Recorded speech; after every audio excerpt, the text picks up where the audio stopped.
सबसे पहले देखिए, सीधी सी बात है, हमने शुरुआत की थी भक्ति काल में सूरदास की। कौन थे सूरदास? सगुण उपासक थे। एकदम बेसिक से चलते चले जाएंगे, ठीक है। क्यों? अब मैंने आपको बताया कि कृष्ण भक्ति शाखा से आए थे, ठीक है, सगुण उपासक थे। और फिर इसके आगे जब हम बढ़ते हैं तो किस में दीक्षा हुई इनकी? वल्लभ संप्रदाय में। वल्लभाचार्य इनके गुरु थे, ठीक है। इनका जो समय है वो कब से माना जाता है? 1478 से 1580 तक। बहुत बढ़िया, ठीक है, ईसवी सन, ये ध्यान रखिएगा, ठीक है ना। ये इनका समय, इनका काल माना जाता है। वल्लभाचार्य के शिष्य बने ये। वल्लभाचार्य के पुत्र भी थे एक विट्ठलाचार्य, ठीक है। उसके बाद इन दोनों के 4 शिष्य थे, उन्हीं में इनका भी नाम आता है, जिनको अष्टछाप कवि कहते हैं, ठीक है। अष्टछाप का मतलब होता है आशीर्वाद। ये छोटी छोटी चीजें हैं, लेकिन ध्यान रखिएगा, यही सारी चीजें हमें नेट वगैरह के एग्जाम में बेस्ट बनाती है। और वही लोग JRF या अच्छा स्कोर कर लेते हैं नेट में, या अच्छे से कर लेते हैं, जो ये बेसिक, ये डीप वाली चीजों पे फोकस करते हैं, ठीक है। और ये जानकारियां हमें मजबूत, स्ट्रांग बनाती हैं, ठीक है। अष्टछाप यानी आशीर्वाद, ठीक है, अष्टछाप। अब इसमें 8 कवि थे, 4 वल्लभाचार्य के शिष्य थे और 4 विट्ठलाचार्य के शिष्य थे। यहां तक तो ठीक है। अब सूरदास जब आए तो सूरदास की दीक्षा वल्लभाचार्य ने की। किसके तहत की? वल्लभाचार्य को क्या कहा जाता है? पुष्टि मार्ग का प्रवर्तक कहा जाता है, ठीक है। कौन है प्रवर्तक पुष्टि मार्ग का? वल्लभाचार्य। और सूरदास को कृष्ण भक्ति का या पुष्टि मार्ग का जहाज कहा जाता है, ठीक है। उनको कहा जाता है, इस नाम से मशहूर है वो, पुष्टि मार्ग का जहाज कहा जाता है। पूरे जहाज को लेकर कप्तान की तरह चलने वाला व्यक्ति, ठीक है। ये इनकी दीक्षा हुई। समझ में आई बात? अब हम देखते हैं कि पुष्टि मार्ग के भी 4 अलग अलग चरण है, ठीक है। उसमें क्या है? पहला है प्रवाह पुष्टि, दूसरा है मर्यादा पुष्टि, तीसरा क्या है? तीसरा है पुष्ट पुष्टि, ठीक है। और उसके बाद चौथा क्या है? शुद्ध पुष्टि। तो इसमें हम देखा हमने कि प्रवाह पुष्टि क्या है, मर्यादा पुष्टि क्या है। तो इसमें हम जीवन में रहकर, जीवन जगत में, गृहस्थ जीवन में जैसे हम रहते हैं, मर्यादा पुष्टि में थोड़ा और डीप में जाते हैं, पुष्टि में थोड़ा और हम चले गए, साधु संतों की संगत तक पहुंच गए। और शुद्ध पुष्टि का मतलब वह व्यक्ति जिससे जुड़े हुए, जिसको सब सुनने आ रहे हो, वही केंद्र में है, उसी की वजह से वो भक्ति का तान छिड़ा हुआ है चारों तरफ।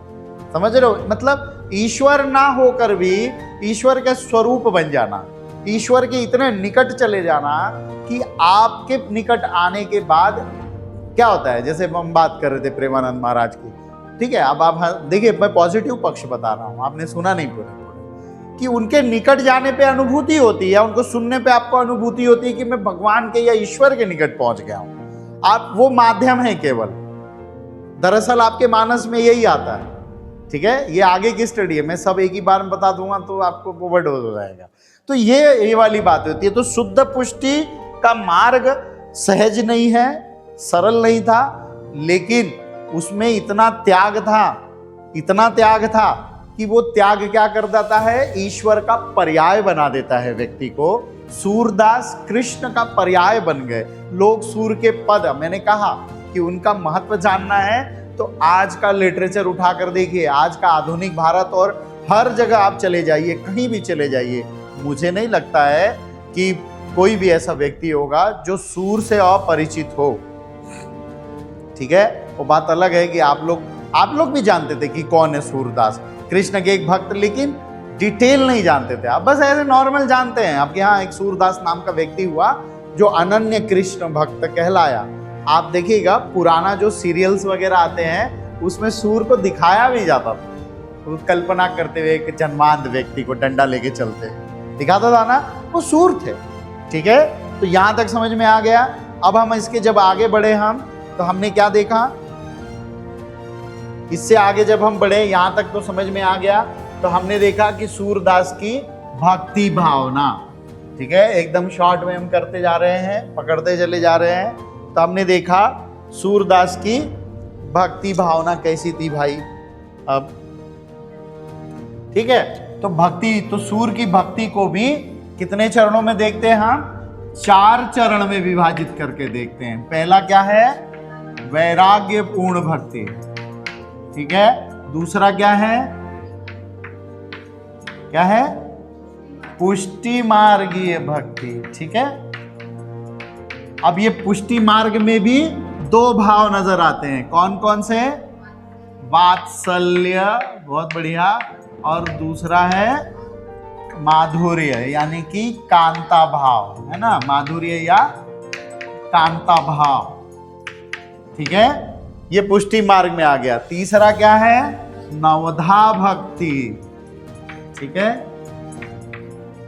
ये भक्ति भावना किससे जुड़ी है, सूरदास से। और चौथा बिंदु क्या है, प्रेमाख्यान या प्रेमा भक्ति, है ना, प्रेमा भक्ति या प्रेमा माधुर्य, वही वो तो यहां भी आ गया, लेकिन ये अलग से भी झलका। अब ये 4 अलग अलग चरण हमें सूर की भक्ति में नजर आते हैं। ये कैसे पता चलता है, लिटरेचर से पता चलता है। हमने कहा साहित्य बिना प्रमाण के बात नहीं करे, प्रमाण तो होना चाहिए, और प्रमाण तथ्यों के रूप में हो सकता है। वो तथ्य कहां से निकल कर आते हैं, सूरदास के सूरसागर, उनके लिटरेचर से, जो उनका साहित्य, जो उन्होंने रचा, उसके ही आधार पे हमने ये तय किया।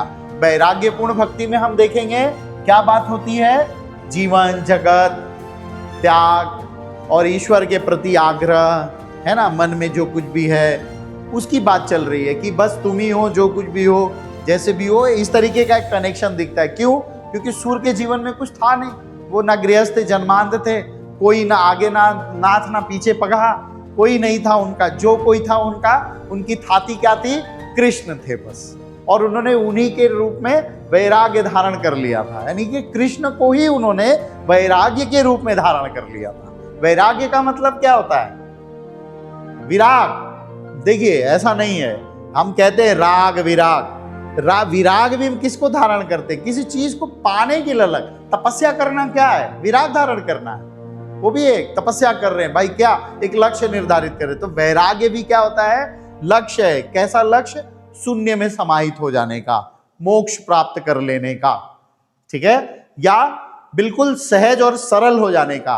और ये सब तभी होगा जब पूरी सांसारिक चीजों से हम पूरी तरीके से मुक्त हो जाएंगे। और सूरदास के लिए मुक्ति का साधन क्या है, क्योंकि सगुण उपासक है, कृष्ण के उपासक हैं, तो उनके लिए मुक्ति का साधन कृष्ण है, कृष्ण की उपासना है, कृष्ण ही उनके वैराग्य हैं, ठीक है। दूसरा पुष्टि मार्ग है, वहां हम देखते हैं पुष्टि मार्ग में कि भाई स्वाभाविक सी बात है कि वल्लभाचार्य के शिष्य थे, वल्लभाचार्य ने पुष्टि मार्ग का प्रवर्तन किया।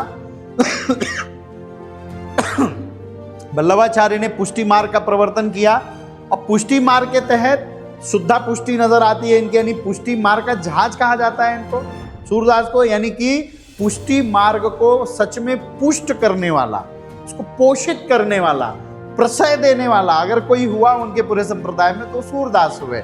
और उन्होंने कैसे दिया उसको, कैसे पोषित किया, वात्सल्य और कांता और माधुर्य भाव से। वात्सल्य देखिए, पूरे जीवन के क्रम में ये 2 ऐसे पक्ष हैं जो हमें सबसे लुभावन लगते हैं। आप कितने भी क्रोध में हो, अगर आपके सामने एक छोटा सा हंसता हुआ बालक खड़ा हो जाए तो आप तुरंत क्या हो जाएंगे, सहज हो जाते हैं। अब क्रोध आपका थोड़े कुछ क्षण के लिए शांत हो जाएगा, आपको लगेगा हाँ। और अगर आप तब भी शांत नहीं हो रहे हैं, इसका मतलब आप जानवर, आप इंसान नहीं है, आप एकदम पाशविक हो चुके हैं, मतलब आप क्या बोलते हैं उसको, आपकी बुद्धि स्थिर नहीं है। कि अगर आप बच्चे को देख के कोमल नहीं हो जा रहे हैं, शांत नहीं हो जा रहे हैं, क्योंकि आप फिर नॉर्मल नहीं है, अब नॉर्मल है भाई, आप अराजक हैं आप। ये भी एक तरीका है जानने का, ठीक है, ये भाव हमें बताते हैं, ठीक है। तो वात्सल्य भाव का वर्णन देखिए सुर सागर में पूरा डिटेल में मिलता है। मैंने आपको बताया कि भक्ति कैसी है, सूर के लिए अगर सब कुछ है, वैराग्य धारण कर लिया, अब पुष्टि मार्ग, अनुग्रह प्राप्त कर रहे हैं वो ईश्वर का, ईश्वर की कृपा पे ही जुड़े हुए हैं। उन्हीं का कीर्तन, उन्हीं का भजन, सुबह उठने से लेके रात सोने तक शरीर का एक एक अंग, विचार का एक एक कतरा, शब्दों का एक एक हिस्सा किससे जुड़ा हुआ है? कृष्ण से जुड़ा हुआ है। मतलब एकदम शुद्ध। शुद्ध का मतलब समझ रहे हो? एकदम जैसे बोलते हैं ना, शुद्ध धातुएं कौन कौन सी है? तो चांदी है, सोना है ना, अशुद्ध नहीं होती है कभी भी ये। तो वैसे ही एकदम विशुद्ध रूप से वो उस भक्ति में लीन है।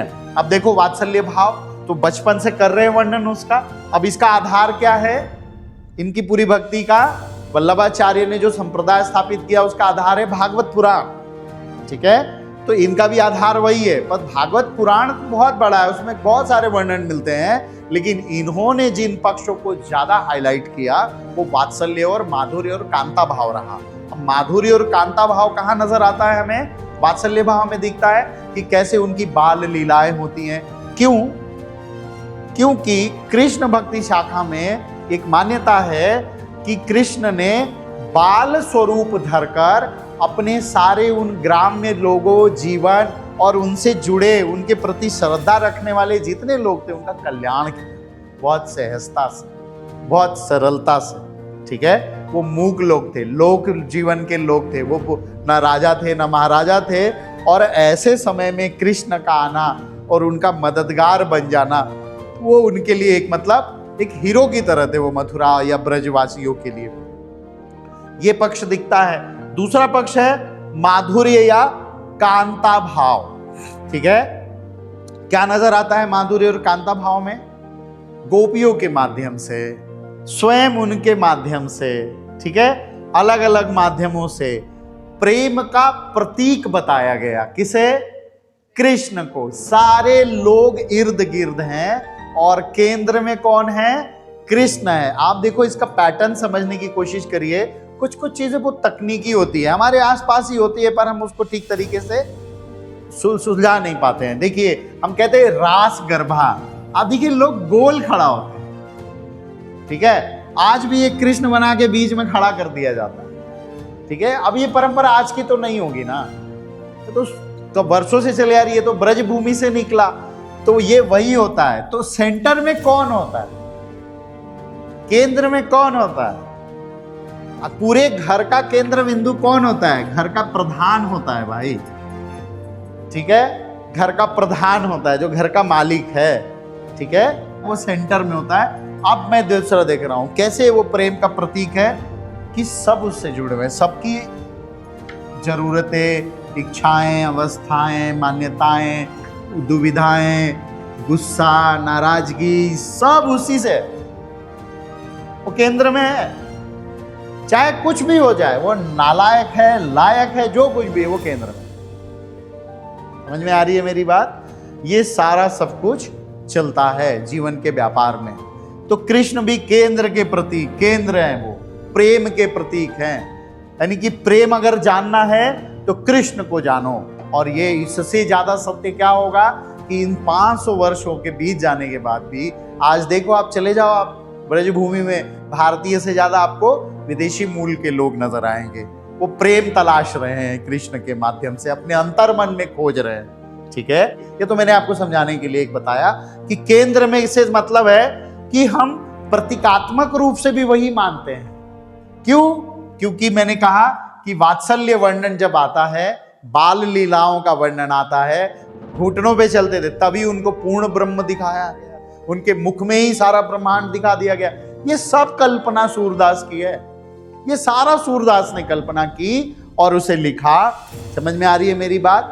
पर ये तो हो गया। जब माधुर्य भाव की बात आ रही है कि प्रेम के प्रतीक हैं, प्रेम वहां भी है, वात्सल्य भी तो प्रेम है। ठीक है, अब माधुर्य भी प्रेम है। तो उस भाव में जब आते हैं, वो कांता भाव में आते हैं, तो वहां पे वो गोपियों का संवाद देखने को मिलता है हमें सूर के माध्यम से। कैसे गोपियां अपनी बातें रखती चली जा रही हैं, कैसे अपनी बातें कह रही हैं। ठीक है, और वो कैसे तर्क और वितर्क करती हैं, उनको रोकती हैं, और कैसे वो बार बार आग्रह करती हैं उद्धव से कि हमें मत रोको, हमें मत समझाओ, हम नहीं समझेंगे आपकी बात। हम बिल्कुल एक उनकी छवि हमारे मन में ऐसे छप गई है कि अब वो छवि, और देखो ये जो गाने वाने निकले, छाप तिलक सब छीन ली रे, ये जो सूफी लोगों ने जो ये पैटर्न अपनाया, सूफी ने ये पैटर्न भी कृष्ण भक्ति शाखा से निकला हुआ है। ठीक है, ये शब्द भी, क्योंकि अमीर खुसरो इन सब चीजों से बहुत वाकिफ थे। खुसरो भी कहीं ना कहीं कृष्ण को लेकर उनके कई, आप देखो पहेलियां देखो, मुकरियां देखो, उनके जो कई, उनका लिटरेचर उठाकर आप देखोगे तो वहां आपको ये सारी चीजें देखने को मिलेगी, क्योंकि वो वहां से शुरू होकर रीति काल तक उसका विस्तार नजर आता है। वो परंपरा आज भी जीवित है और बढ़ चढ़ कर जीवित है, पिछले 800-900 सालों से निरंतर निर्बाध गति से बह रही है। ठीक है ना, समझ में आ गई मेरी बात? तो ये सारा, अब इसके बाद आता है नौदा भक्ति। तो हमने देखा नौदा भक्ति के 9 अलग अलग चरण हैं, पहले भी हम देख चुके हैं, लेकिन यहाँ पे सूर के मामले में क्या होता है, वो 3 हिस्सों में विभाजित है। वैसे भी नौदा भक्ति को 3 अलग अलग हिस्सों में विभाजित करके देखा जाता है। पहला हिस्सा किससे जुड़ा है? रूप से जुड़ा है। ठीक है, पहले 3 हिस्से कौन से? अर्चन, है ना, स्मरण और कीर्तन। अब इसमें क्या है? रूप की महानता है। ठीक है, इसमें रूप की महानता है, हाँ सॉरी, नाम की। ठीक है, भगवान के नाम की महानता है। दूसरा क्या है? वंदन, चरण स्पर्श और अर्चना। ठीक है, ये वाला यहां पे रह गया, स्मरण, कीर्तन और, ठीक है, जो देखते चले जाओ। तो ये क्या है? पहला क्या है? नाम से संबंधित है। दूसरा क्या है? रूप से संबंधित है। तीसरा क्या है? मानसिक भाव, ना, बिल्कुल सही। ये 3 अलग अलग चरणों में हमें दिखता है। ठीक है, अब ये 3 हिस्सों में ही नौदा भक्ति विभाजित है। 3 चरण इसमें आते हैं, 3 चरण इसमें आते हैं, और अंतिम जो चरण होते हैं वो इसमें आते हैं। अंतिम चरण कौन कौन से हैं? दास्य भक्ति, सख्य भक्ति और आत्मनिवेदन। ठीक है, अब ये जो चीजें हैं, हमने कल कहा था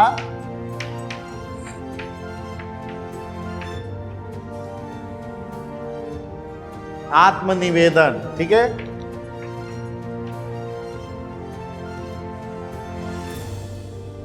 ऊपर के तो, अब ये मैंने इसलिए लिखा, इसको इसलिए समझना है कि जब कृष्ण भक्ति शाखा वल्लभ संप्रदाय को हम देखते हैं तो हम बात करते हैं, और हमने कहा था कि सीधी सी बात है, अगर बात आए कि कृष्ण की भक्ति कैसी है तो प्रेमा भक्ति है। जब प्रेमा भक्ति की बात आएगी, ठीक है, तो उसमें आत्मनिवेदन आएगा ही आएगा, क्योंकि निवेदन किसके माध्यम से दिख रहा है? गोपियों के माध्यम से दिख रहा है। वो तड़प रही हैं, तरस रही हैं मिलने के लिए, देखने के लिए, कृष्ण को एक झलक पाने, उनके बारे में जानने के लिए। आप जब भ्रमर गीत पढ़ेंगे तो वो कृष्ण को कुछ भी नहीं कहती हैं, इतनी प्रेम में डूबी हुई हैं। वो कृष्ण को बोलती ही नहीं है कुछ, वो कुबड़ा को बोलती है, कुब्जा को, कि उसने हमारे कृष्ण का मन मोह लिया और अपने मन में फांस लिया उसको। ये नहीं कह रही है कि कृष्ण ने हमें छोड़कर चले गए, ये कहीं नहीं कह रही है वो। ठीक है, ये कह रही है कि उनको हमसे दूर कर दिया गया। यानी कि प्रेम क्या होता है?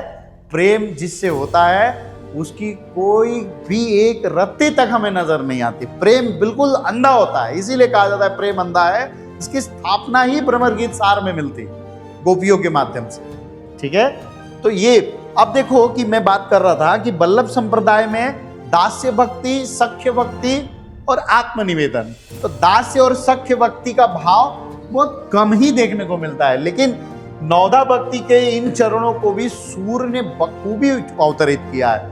मैंने कहा वो कहीं ना कहीं दास बन जाते हैं। ठीक है, अब जैसे हमने देखा कि वो अर्चन, वंदन और चरण स्पर्श, उसके लिए कहते चरण कमल बंदो हरिराई, जाकी कृपा पंगु गिरी लंघ्या, अंधन को सब कुछ दर्शाई। जब दास्य और सख्य भाव में आते हैं तो वहां भी देखो सुदामा का वर्णन किया है उन्होंने, तो वहां पे भी वो सखा भाव आ जाता है उनके मन में। दास वाला भाव कब आता है?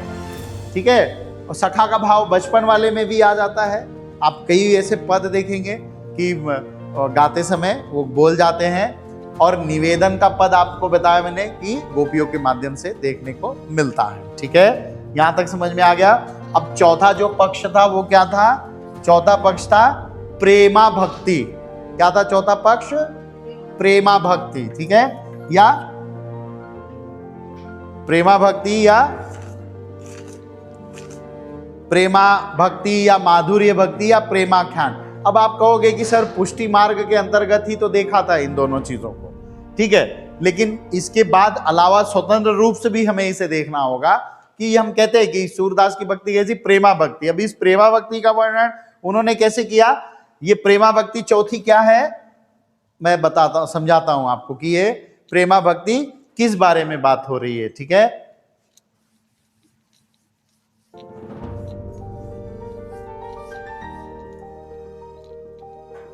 ठीक है, प्रेमा भक्ति की बात हो रही है ना, तो हमने आसक्तियां पढ़ी थी। कितनी आसक्तियां हैं? याद नहीं होगा आपको, 11 आसक्तियां हैं, ठीक है, 11 आसक्तियां, अलग अलग चरण है, जैसे नौदा भक्ति है, आसक्तियां हैं, ये सब भक्ति के चरण अलग अलग बिंदु है। तो यहाँ पे ये अलग से आसक्ति के रूप में नहीं नजर आती है, ये हमें नजर आती है प्रेमा भक्ति के रूप में, ठीक है। तो अब देखो ये प्रेमा भक्ति जो है या माधुर्य भक्ति है, यहां कब पहुंचता है आदमी? गोपियां कहां पहुंच गई हैं? गोपियां कहां पहुंच गई हैं? उद्धव से क्या बोल रही हैं वो? अपनी विरह। अब हम कल जब भ्रमर गीत पढ़ेंगे तब हमें ये पीछे कहीं नहीं जाना पड़ेगा, सीधा भ्रमर गीत पढ़ेंगे, आपको ऐसे घुसता चला जाएगा, ठीक है। प्रेमा भक्ति, गोपियां क्या कर रही हैं? अपनी वेदना रख रही हैं, किसके सामने? उद्धव के सामने। अपनी बार बार अपनी समस्या बता रही है, अपनी वेदना को प्रस्तुत कर रही हैं वो। और ये क्या है वेदना? ये वेदना ही जब मन में आती है, यानी विरह है, उन देखने के लिए आतुर है, मिलने के लिए, जानने के लिए, तो ये हमें 11वीं आसक्ति में लेकर आती है, जिसका नाम है परम विरह आसक्ति, ठीक है, परम विरह आसक्ति। और हम देखते हैं कि कबीर भी यहां पहुंचते हैं आसक्तियों के माध्यम से, लेकिन सूर इतने डूबे हुए थे, ठीक है, वो तो वैराग्यपूर्ण भक्ति में थे कि उनको बाकी आसक्तियां उनके अंदर वैसे ही समाहित हो, ऑटोमेटिकली सीधे 11वीं आसक्ति नजर आती है, जहां पहुंचने पे हमें ईश्वर मिलते हैं या ईश्वर से हम जुड़ते हैं, ठीक है। हम कहते हैं ना, आप देखिए कई बार होता है, करेंगे हम, विषयांतर हो जाएगा हमारा, समझ में आ गई बात। परम विरहासक्ति, तो यही है उनकी प्रेमा भक्ति, और यहीं तक वो पहुंचते हैं। कौन? सूरदास, ठीक है, पूरी तरीके से। कोई कंफ्यूजन है क्या?